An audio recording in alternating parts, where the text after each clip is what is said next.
Hello friends, দেখো কাঁঠাল বীজের ভর্তা করব। তো প্রথমে আমি কাঁঠাল বীজগুলো ভালো করে পরিষ্কার করে নিয়েছি।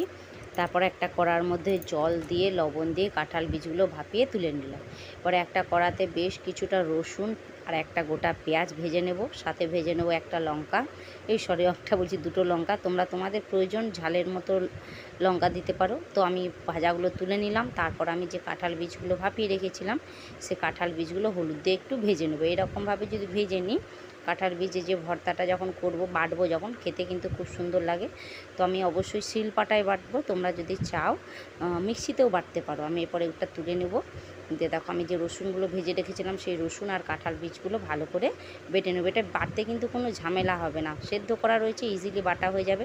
বাটার পর আমি যে পেঁয়াজ আর লঙ্কাটা ভেজে রেখেছিলাম সেটার সাথে এই বাটা মিশ্রণটা ভালো করে মাখিয়ে নেব। আর অবশ্যই ভর্তা মানে তেল তো মাস্ট, তোমরা সর্ষের তেল দিয়ে দিও, আমি